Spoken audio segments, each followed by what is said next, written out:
Hello, everyone, and welcome to the first podcast of Andy Oliver and Creatives on the Causeway, Coast and Glens.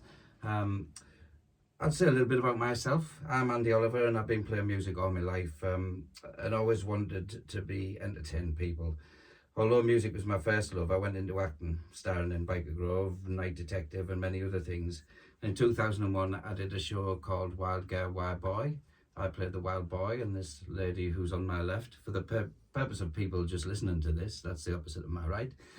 This is Janet Bamford, who was the wild girl. Hello, everybody. And so that's how we came to know each other and ended up getting married and the likes. I said, and then I acted for a while, and then in 2009, I eventually admitted that alcohol had got the better of me. So I stopped acting and I started playing music again. Music became a completely different thing for me then. It became my escape. It became my ability to pass time when it would already be had been just wasted for years and years in pubs. And it also became a therapy, and I started to write songs about what I was going through at that time, what I was feeling, all of the people who helped me through. And I played a few of those songs to some friends, and they said, you really should do something with it. So I started recording it, and I released my first single in 2011 called Save the Last Dance, and I was lucky that gained some traction, and since then I've been hustling my way through. I've recorded music for feature films, I've done some music for documentaries, and I've also released and recorded a lot of material in the time that I have been recording. And you've won some awards. And I won a few awards in different places. And so I kind of think, what's this got to do with you recording a podcast? Well, we moved here in 2019 from France. We moved to a beautiful spot in the Antrim Coast, Ballycastle, which is where we are today recording this broadcast. And we arrived kind of just before lockdown, and so lockdown plunged us into our own home. Terrible timing for Terrible musicians. timing for musicians. Yeah. And when we emerged out the other side, we started to play some covers with a friend of ours, and we're getting out there and seeing what was happening with live music. And Ireland's in a distinct position, I think. I think music here has a far stronger meaning for everybody, and it's played in pubs. Like, live music is played in pubs all of the time, be it traditional or whatever it is. You can go to any pub on a weekend and find live musicians playing. But what I did notice is that a lot of the musicians that were playing in these pubs were playing covers, or there was tribute acts on in different places. And that's great, no disrespect for anybody doing that. I think it has its place. But what it does do is it kind of makes you wonder, well, what do we do to showcase original music or original content in a marketplace that's full of covers? And obviously pubs, they want to make money on a weekend, so it serves them better to have people singing songs that people know, and not everybody goes out on a Friday and Saturday just to listen to music. They go out for a few beers and have live music in the background's an added bonus. So I've done that for years too. yeah, exactly. Covers for years You and know, years. and it all has its place. Great. So then I thought, well, what can we do? We're in a unique position where we've got all of these artists creating music, creating art, but they don't have that outlet to showcase it. And so the idea came, well, why not do a podcast that's about creative people in the area creating content, be it musicians, poets, writers, what other artists is there? Dance, although a podcast about dance might be a bit weird, and it might not come across audio wise. It'd be nice to listen to, but it's not really, it's a visual thing, isn't it? Dance, I would have thought. Anyhow, I digress. So that was the idea, and we've hired a space in Cushendun where we did our first show. Unfortunately, the technical gremlins meant that we are now re-recording the podcast part of it because the external noise was just too much. But it was a great night. But it was a great night. You a missed great a night. fabulous Yeah. night. So for anybody listening this evening who was at that night thinking, why are we not mentioned? Why does it sound completely different? That's the reason. So we're in my studio now in a converted garage. And I still have the great pleasure to introduce a Ballycastle songwriter who I think is just wonderful. Part of the other thing that I wrote my music or do in the podcast was that I thought like music meant so much for me and it helped me so much. So why don't we do something that explores the power of the arts, the power of music, the power of whatever it is to people out there. And we'll talk about that as the night goes on. But as I was saying, we have a great musician with us this afternoon, wherever you're listening to this. And it's Peter Brogan. He's Ballycastle born and raised, and he writes some amazing music. So, Peter, I've just introduced you to the world. Just say a quick hello so everybody knows you're here. Hi guys. Yeah, I'm here. So I kind of think, right, well, kicking off, how do we start this whole conversation? And I thought, well, why not go back to something that I think we all might remember. Maybe not the younger generation now, but what, Peter, what was the first single that you ever bought? Oh, I know. Hang on. You need to explain to the younger generation that there used to be a thing called record shops. Yeah. People used to have to physically enter them and pay money, cash money. To buy things, yeah. So This was people actually, before- weirdly, people used to buy music. This was Now I know before that's the a foreign internet. concept that people buy music, but yeah, that was the kind of thing that we all did. I know I did it. I'll tell you what my first purchase was. Mine was The Lion Sleeps Tonight. Pretty cool. Fantastic. Okay, yeah. Top that, Yeah. Peter. Well, that's way cooler than I couldn't possibly dream of topping that. But it's funny you mention it. I suppose I was first getting my first single in the dying embers of the cassette age. So the cassettes were out, CDs were in. But so it was. All of these words are aliens I know. But, well, is it not quite cool these days? So to be retro. Yeah, I suppose it is. Like, yeah. so I'd say some of the younger folk will actually be quite clued in on cassette tapes and stuff like that. You might have a point. Analog media. Yeah. That's a thing now. But yeah, my first single isn't cool. Well, depends on who you ask, I suppose. It was Spice World. Oh, that's fantastic. I think that's very cool. Yeah. That's There very is. cool. I can imagine you as how old were you? Oh God. Walking into the shop with your was about- fiver in your hand. I mean, I suppose it's kind of a guilty pleasure. I think I had a wee bit of a crush on Baby Spice, but a very young age crush because I would have only been about 9 or something like that. And I remember kind of like trying to palm it off as I was getting it for my sister for Christmas. See, that's pretty good but going. in actual fact, it was probably there's actually been a few of those over the years that I've had some very strange guilty pleasures. Yeah, I think it was Spice World. I'm pretty sure it was Spice World. That's the one that jumps out in my head. I definitely did purchase that. I think In a that's great. Woolworths. That's another. Yeah. Oh, great! Woolworths. That's another blown Another old reference. Now we have I thrown love But then things to get in. your Woolworths. singles and Woolworths. And And the penny nobody- mix. You pick a mix, I yeah, pick a love mix. Woolworths. Nobody is going to understand a word of what we've just said. Woolworths had in where we were. Woolworths had like a bargain bucket for singles, and you could get for 10p. You could get a single. Oh, I used to love Woolworths. Woolworths was a Yeah. magical place. Bring back Woolworths. Which ironically is probably more than artists get now if Yeah. if people download their That's music very on there. true. If you play it 1,000,000 times, you get 0.001 cent. So I don't suppose that was the Spice Girls that then inspired you to go into What songwriting. Then was it at that stage? Was it? No, no, it was just, I just think I purely, I like the tunes, and I think I always innately liked singing along with the radio and stuff like that, but I was never aware of any real musical ability. Like, it was just something that, I liked singing along, and I thought I could sing to the tunes and stuff like that. So I think I had I suppose that's the early stage formation of what I would now refer to as having a musical ear.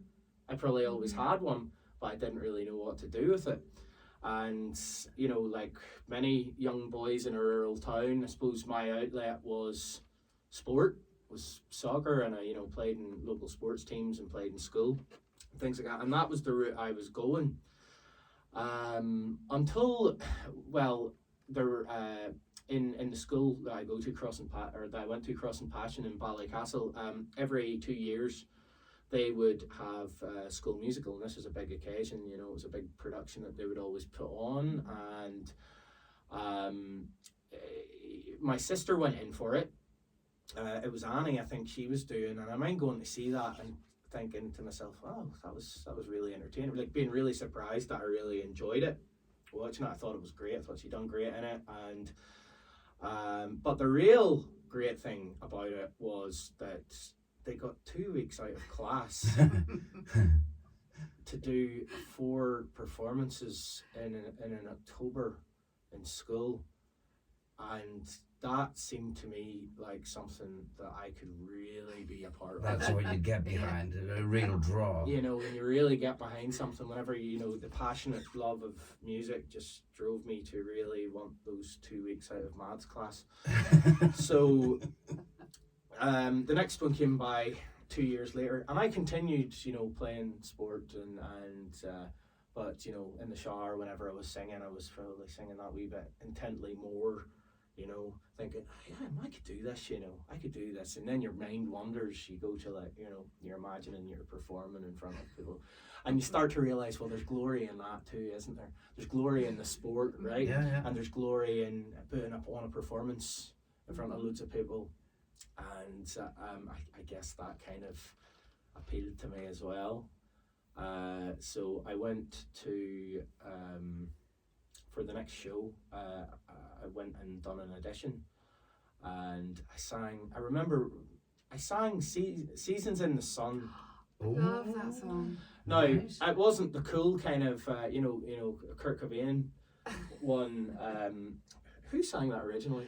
I'm showing a lag of. Yeah. Seasons, that's the one I'm thinking of.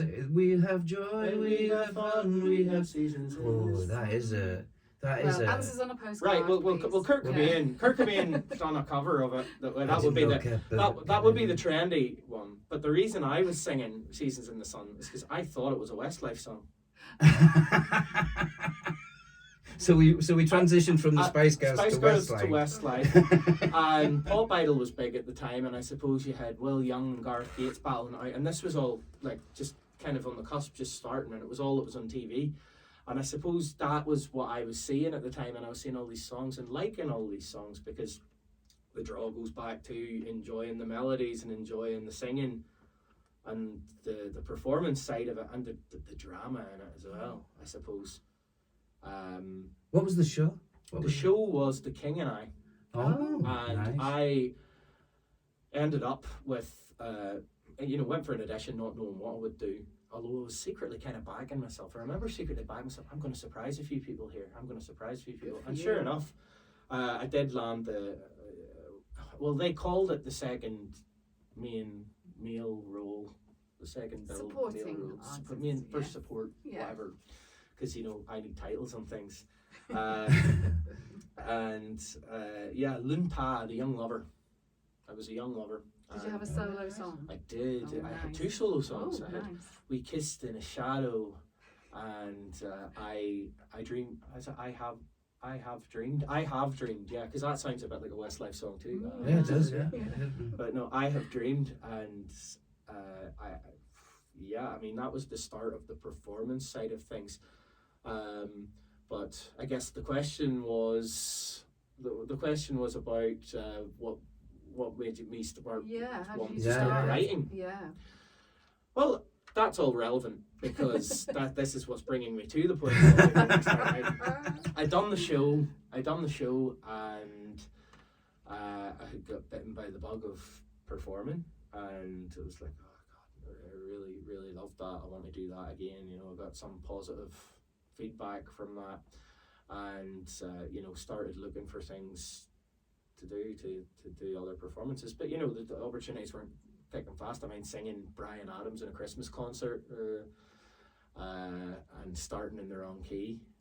But I still to this day say that wasn't my fault. My music teacher at the time, Pat Black, started in the wrong. What I now understand is he started in the wrong key, and he had to stop and start again. So I now know. What I know now, I know that was his fault. So thanks for that, Pat. But it didn't put you off, though. It Didn't put me off. Good. We got through it, and we got it done anyway. After that, you know, there was there was maybe a karaoke thing here or there, but that wasn't really scratching the itch for me. I had friends that played in bands, and this is probably where the shift over to songwriting starts coming, because I always had that kind of, I sung in choirs and stuff and had, you know, a male tenor voice, like a high range voice, which would have been very uncommon, certainly for this area, and certainly for the genre of music, the genre of bands that were kind of being the big bands at the time. The cool bands like Muse and Radiohead, you know, the bands that I didn't have any interest in, basically, at the time, when I was still listening to Westlife and stuff. But my friends were all into the other stuff. And a friend of mine, his name is Kieran McHale. He's still with us. Absolutely fine, he's getting on great. I don't speak to him anymore. But he had a band called Paradox, and he wrote songs, and he's a fantastic songwriter. He wrote great songs, and but he didn't quite maybe have the range for some of the scope of what he was trying to do. Enter me, because I did have the range for it, and he wrote a song called A Reminder. It's like a really nice song, and it had this soaring chorus that you know, there's this big and I, like a really high top G to be sung full chested, and he wasn't getting that. So it ended up, this was my introduction into that area, that genre of music a little bit. And so I sang the one song with them at a Battle of the Bands one night. And we won that Battle of the Bands. So there we go back to the glory, right? We go back to the winning something, going back to the, you know, accolades, and then getting told, you know, that, oh, you know, you've been a part of that, really helped, like, get that over the line and stuff. You know, it's like, right, okay, so right now there's another right here. I want to be in a band. And did you start writing then? Like, was that? Can you remember? Is that about the time you started to write? Or? So that is so basically, I started. My uncle Charlie was in the show bands back in, you know, back probably in the 70s, maybe 70s. And in Ireland, that was a big scene. There was a band called the Playboys. He would have been involved with them, but whenever I would go up to see my granny and granda, we would stop by with Charlie, and he would be in his room playing his guitar, and he was kind of a catalyst for me in terms of picking up a guitar. So picking up a guitar is obviously really the thing that would have led me into actually physically being able to write songs. Yeah. How old were you then, do you think? I was 16. That's quite old to start. I started at 16. Yeah, I had no interest in playing an instrument before that, but I sort of, even to this day, I would, you know, guitar for me just came out of necessity. Yeah. To accompany myself, you know, like I would never saw myself as being Jimi Hendrix, you know, but so I started learning. The first song I ever learned was Ride On by Christy Moore, 3 chords, E minor, C, and D. But then from that E minor, C, and D, if you notice, the first song I ever actually written, that brings me to Repercussions, which I wrote when I was 16 years old. A song about indecision and a song about not knowing where you want to go or where you want to be or what you want to do in life at the grand age of 16, before even experiencing any of it. Yeah. And you know, it turned out to be quite prophetic, that song, in many ways, because I feel like going on through my life, I feel like I've went through what 16-year-old me was writing about the fear of. So but yeah, that's the thing as well. I think it stands up as a song, because I know that you played it, like, aside from us doing this, we've been together playing different bits and pieces, and we played it just the other day after we had quite a conversation, and then he played the song, and I was like, well, actually that kind of in a nutshell sums up a lot of things, and it stands up pretty well. Well, I think that's the thing about great songwriting, isn't it? That it does stand the test of time. You know, it's like The Lion Sleeps Tonight. I was just about to say, stands the test of time. Of course. Lots of deep, meaningful lyrics in that song.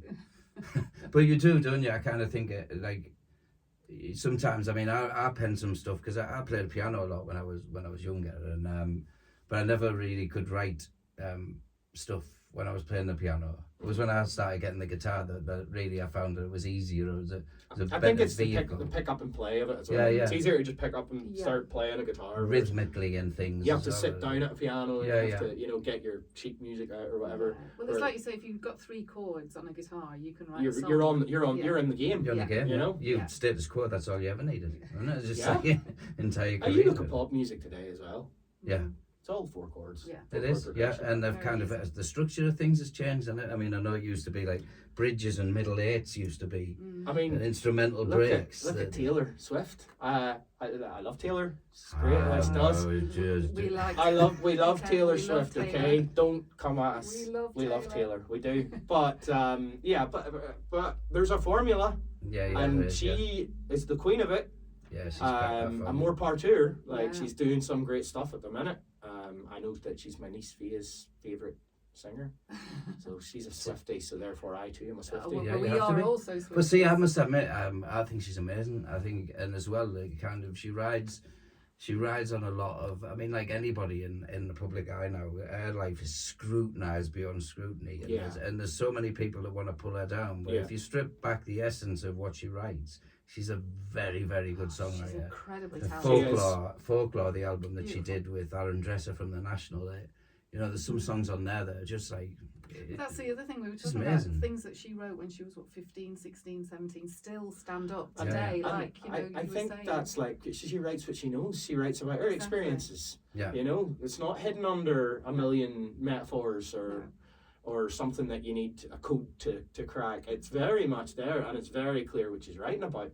And I think in my songwriting, I don't hide away a lot of stuff as well. I like to very much put it out there, because I think in order for me to be honest, to come through honest and to come through clearly, I'm not the sort of person that's clever enough to hide it under a lot of stuff. I just need to be, this is what it is, this happened, and here Yeah. it is, Yeah, and we yeah. deal with it that way, and that's actually a lesson for my life in And it's, general, I would isn't say. it? It's like you that know. thing of this is an artist I like called Iron and Wine, and he says about, you know, his upbringing was very strict, religious upbringing, and so he uses a lot of, like, you know, biblical imagery, and because that's what he knows and that's what he grew up with, and he uses it to paint a picture. And he says sometimes it's better to say I was writing about like Jesus and his disciples rather than Frank who lived around the corner. Yeah. You know, but sometimes Frank around the corner is a really good way to start a song. But Yeah, it's but I just think if you're true to yourself and you write about your own experiences, someone out there will also be living those experiences, Oh, and yeah. that's where music really touches you, and that's where music is really powerful. Yeah. Because, you know, whatever you're going through, it's probably not unique. There will be somebody out there that is experiencing that, and if you can help them, take them away from it, or make them reflect, or whatever it is, just if your music has some kind of effect on them, then, you know, you've done your job. That's a good well, thing. that's in essence what it's all about for me. I'd be very motivated to want to, if I thought that some of the messages through my songs and some of, you know, my story, the things that have affected me, because I know for a fact, as personal as something is to you, yeah, you're right, Janet. Like, other people are going through it, and if you can put out there your story, and if you can make somebody feel a little bit less alone, Exactly. and maybe have a positive spin and be a positive role model for change, that's a valuable thing. Yeah. So a lot of my music does deal with the issues that I've found myself in life, and it's part of me, you know. Yeah. So And if you've struggled through your struggle, you maybe can help somebody else. that I would think it's be really that important. that would be really important to me, Mhm. to think that in any way I would love to get it across to other people that no matter how bleak you think things are, they can turn around. Mhm. Yeah, the sun always comes up. It can change. You know, that's Yeah. the amazing thing, Yeah. because I didn't think it could change, but good God, it changed. Mhm. You know. So if my music could be a vehicle for delivering that message, it's combining my life's greatest passion, music, with a positive message and a positivity, which is something that I want to be certainly going forward in my life. I want myself to be a positive, like projecting positivity to other people. I want to be a positive energy in the world. And I know we've talked beyond like the first song you've written, but everything you just said there, I think is summed we've up kind of by gone that. off on a big Yeah. tangent. No, I'm that's sorry Isn't about it? that. No, Man. it's a thing of because I mean you kind of do spark the conversation of how things progress, but I think in essence of what you just spoke about is pretty much summed up in that first song that you wrote. And I mean I know we've got now the ability to have you play a song, you know, a piece of it, and to hear just, you know. Do you want me to play Yeah, that? just a play bit of it. it. So the first one was repercussion. So, and it's very simple. It's just 4 chords. Messed up. Oh well. The 4 chords that my uncle taught me. Repercussions consume my mind as I contemplate, but I cannot decide. Mindless choices ruin lives. Quick decisions can scar people for life.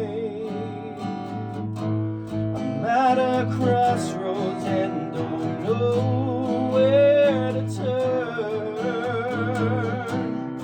Indecisive person, you'll never learn.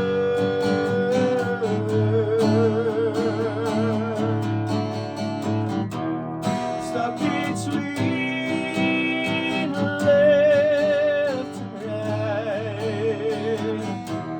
Shall I stay where I am? Shall I follow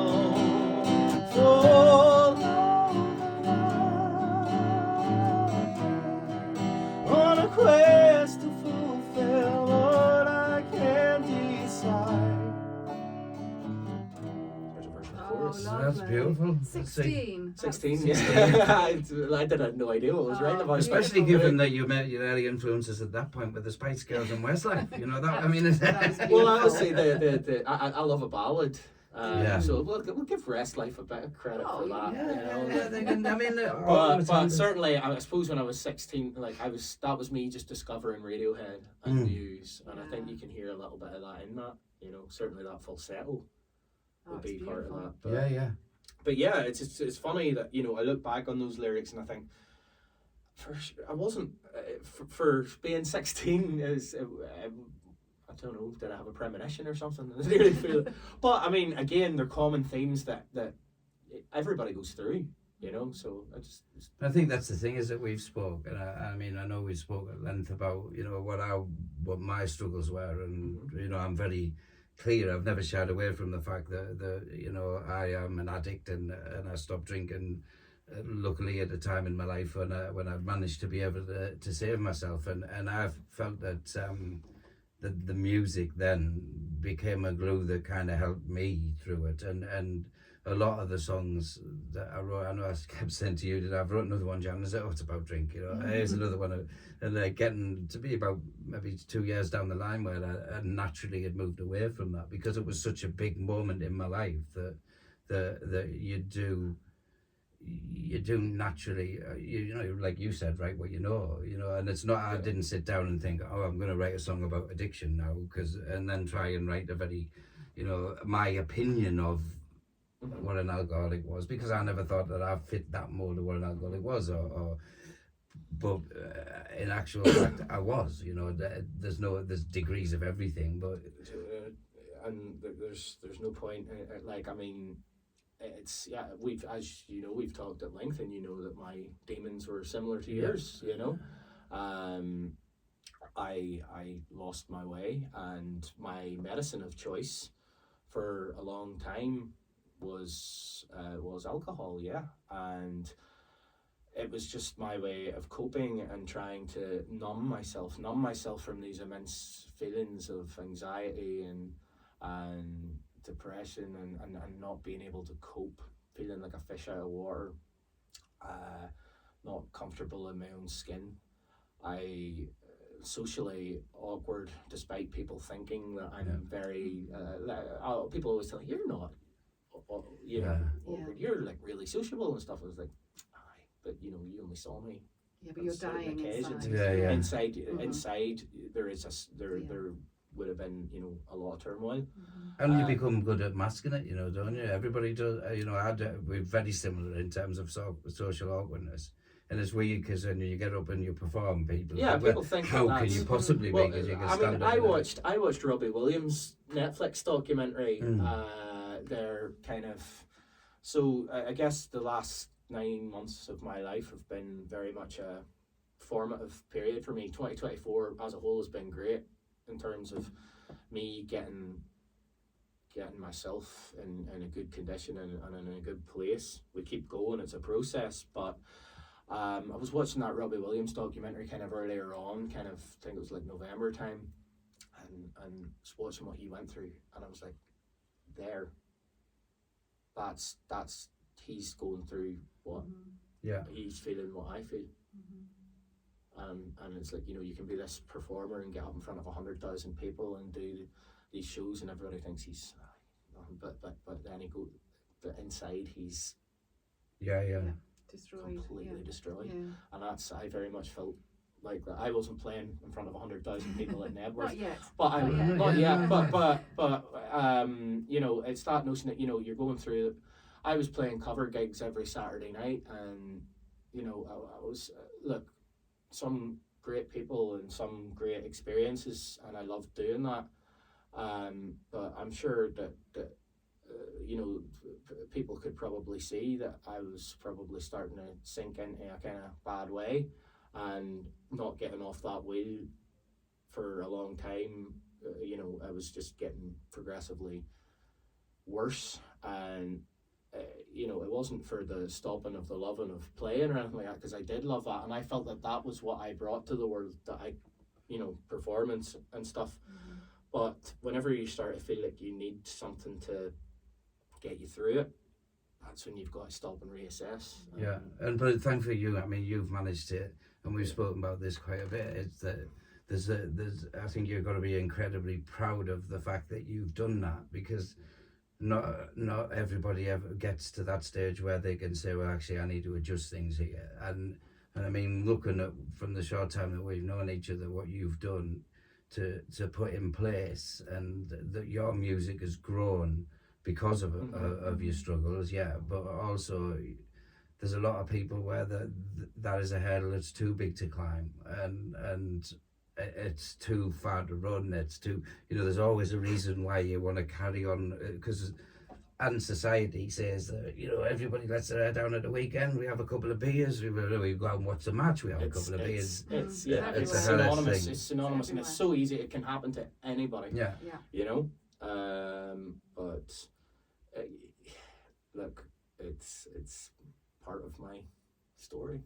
It is part of your story, and I think it's you've got to be incredibly proud of that. You have come through, and I think this is like, I don't know about you, if you felt a shift in your music from before that period and up to now. A lot of the music I'm playing at the minute, so a lot of there was a time before where I had you know, kind of stopped drinking for like a few months back, and I wrote a few of these songs during that period, but that nearly felt like a false dawn, because it was like I had called that collection of songs Reset. The idea was, right, reset my life, reset my life. So it was Reset. So Reset, I think the reset still happened, but I think I wrote some of those songs in 2019, but in 2024 they are true, or the reality of them's been realized. You know, it's funny. You think you know something. You think you're there,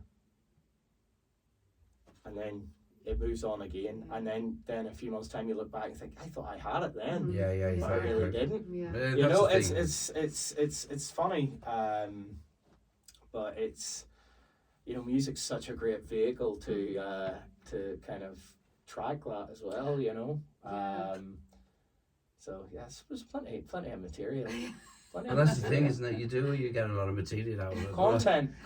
So Yeah. here's maybe not say extreme next time. Yeah, but that's Just if not you a want to reason write to a song start about drinking. heroin, don't go down that Yeah. route. You know what I mean? I had Use what you've learned. don't worry. I don't think we'll not dabble there. So what is your kind of process when you do start writing a song? Do you start with a lyric, or do you have a melody in your head, or is it a combination of both? I think tunes always run through my head all the time. And then you try and get lyrics to fit that. I think it's so you find a tune, or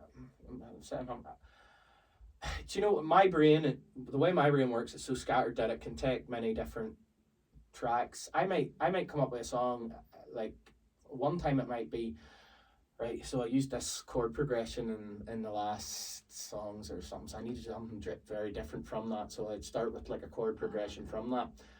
Let's just play that, hammer that out a bit, and then start constructing a melody to that chord structure. But then there's other times, and I said it on the live show, I could be sitting and waiting in the dentist, and you know, sitting there with my phone, and I'm got my notepad out, and I'm like, right, I just hear something, and the song was Aspiration, actually. It's like that. Dun, dun, dun, dun, dun, dun, dun, dun, dun. I think I mind thinking to myself, I wanted something that had that kind of romantic sweeping melody in the verse, like that.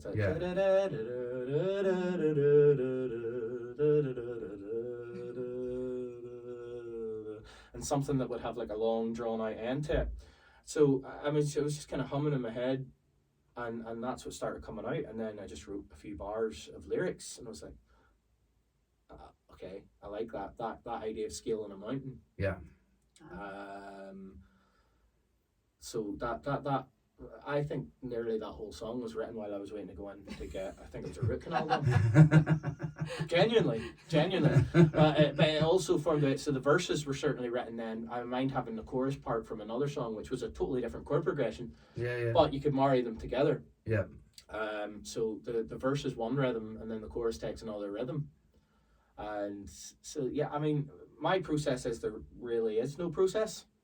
It's just whatever way it kind of comes out. But if I put my mind to it, I'll get there one way or another. It's just often the spaghetti junction of a road. Like. It's weird, isn't it? Because I used to, I think I said to you, and I used to walk the dog, and I had a chucker for our old dog, Nelly, and we'd chuck the ball, and I'd quite often get like a rhythmical thing, or like walking along playing a dog chucker, and and then I'd come home and I kind of transfer that onto the guitar and go, oh yeah, that's what it was. And then from there I had Barfly, which is a song that I wrote that kind of came out pretty much in one go, and quite a lot of the time I'll sit and play, and Jan said, have you pressed record? Because I won't sit down and go, right, I'm going to write a song today in G minor, and I'm gonna have this, and I literally pick up the guitar, and then something will your come out. problem is it comes out in like a stream of consciousness, which is amazing. Yeah. So you can write a whole song in just literally sat there, and if you don't press record, you've lost it. Yeah, I because forgot. you can't remember it. So there are a lot of beautiful songs in the ether that Andy has written that we will never hear again because They never got out there. you didn't press record. So it's funny that this time the last body of work that I've been working on at the minute, I've almost been like, I've had a lyric which I've never done before. I've always gone with whatever came out when I was playing, or if I had a rhythm or anything, and then I'd put lyrics to it. But a couple of times, or certainly the last 4 songs, have been a line that I've had in my notebook that I've jotted down.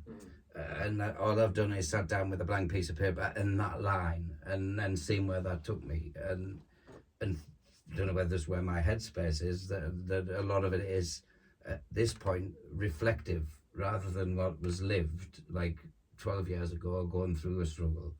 It's now become a reflective observation of getting through and making it here, and not just about the drink, about things I thought about years ago, an old photograph, or that's been the catalyst this time. So I think I suppose we always evolve as artists and as writers, but it's interesting when you kind of do think what there is people that are very formulaic. They go, right, I'm got a very regimented every morning, go and sit in front of a piano and have 3 hours where I just go bang, bang, bang. I'm not one of them people. It's formulaic, and then I mean, they say that's how writers. You have to practice your craft, and they do say that writers have to write every day, and I don't think that's true of songwriters. I think you need to feel it. You need to be feeling something. Yeah. I write in fits and bursts. Mm-hmm. I could write nothing for 6 months and then write an album in a week. Yeah, Exactly. That's And it very just similar. all comes out. and Because it I think just it's spews, emotional. It's you've got to fit music. You've got to feel it. Yeah. You have to. Because have if you a- don't feel it, it's just Yeah. you're doing it for the sake of doing it. And if you're doing it for the Yeah. sake of doing it, you're not doing it for the right Yeah. reasons. You have to have a reaction to it, otherwise other people won't have. If a I reaction. can't feel what Yeah. I'm putting out there, how can you expect anybody else to Yeah. feel it? Absolutely. Yeah. I mean, and as far as being formulaic with songwriting, the AI is already being formulaic with Yeah. songwriting. Yes. I'd rather be a spaghetti junction Mm. because let's see an AI trying to replicate my brain. It's weird, isn't it? I just updated the digital the DAW for anybody who doesn't know what a DAW is. It's not the thing you open, it's a recording device that the musicians use to record things. But mine has just had a big update, and it used to have this, what I thought was great tool. If you weren't a drummer, and I can play like a few bits on the drums, but you could just move a little cursor around, and you could have a few different presets, and you had a songwriter style, a rock. There's electronic, but they had about 12 presets. Now you can type in, I want 1930s jazz cafe played, and they actually call them sessions, and it just it does it, and it's terrifying. And the bass player now, where you can go, I want a session bass player, I'm playing in C, and I'd like him to play in the style of Paul McCartney, and it'll do it for you. It's ridiculous. It's hard enough for musicians to make money. It is.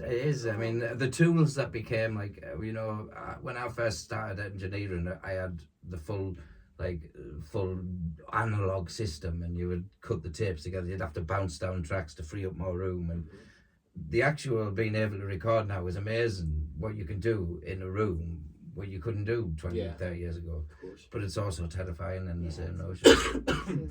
But one thing I did want to mention before we move much further on is that I know that over the period of time that we've been playing together, that you kind of threw a curveball last time, and it was the fact that you do some pretty good impressions. Well, yeah, I've been known to dabble here. So, I mean, I think it would be a remiss. I mean, I know we're talking about creativity and original content, but it would be a remiss to mention his other great talent. Other great talent, which I think has equally as much entertainment value. It's all performance, isn't it? It is.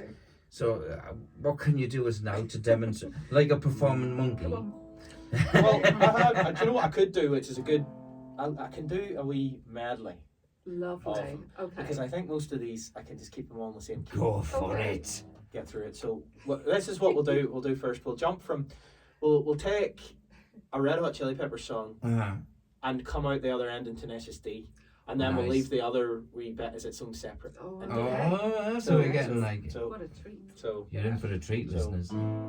I used to be in a Red Hot Chili Peppers tribute band.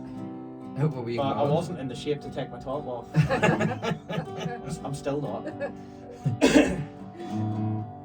So, Anthony Kiedis of the Red Hot Chili Peppers.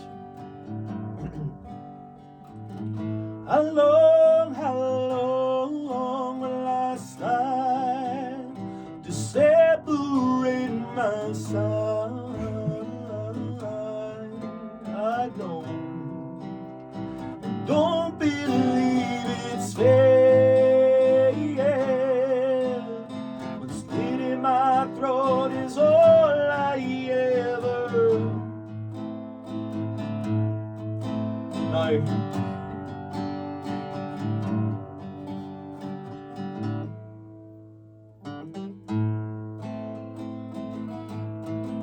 This is the greatest and best song in the world. Tribute. Long time ago, me and my brother Cal here We was hitchhiking down a long and lonesome road. I'll make it a little bit quicker. And we played the first thing that came to our heads. It just so happened to be the best song in the world. It was the best song in the world.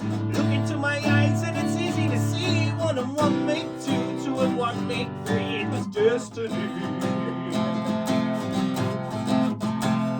We got Tenacious D as well.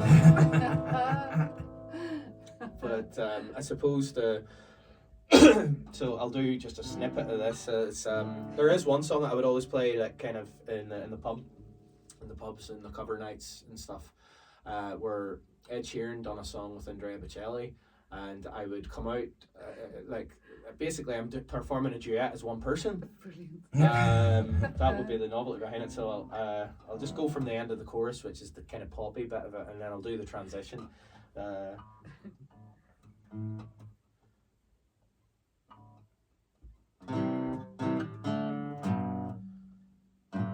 Baby, I'm dancing in the dark with you between our own geezer.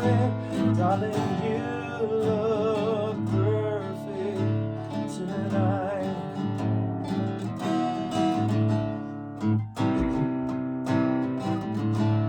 Se la mia forza nelle onde del mare, con i miei sogni e i miei segreti molto di più. Spero che un giorno l'amore che ci ha accompagnato diventi casa, la mia famiglia diventi noi. Vado con te nell'oscurità, stretti forte a voi, appienino di noi, dentro la nostra musica ti ho guardato ridere e sussurrando dentro tu stasera vedi sei perfetta per me.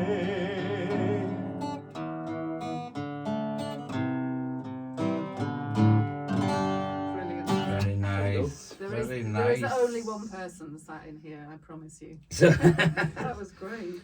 so we moved kind of through all of the impersonations, the covers, the original stuff. So where can people find you on social media and your music in general, Pete?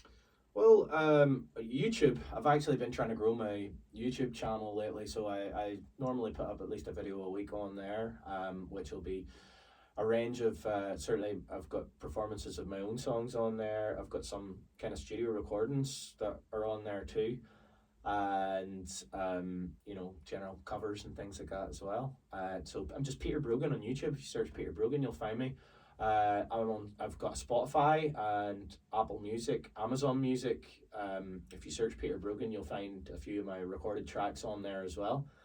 Hopefully getting a few more on there at some point soon. Certainly 2024 hopefully be the year where some more stuff comes out on those official platforms.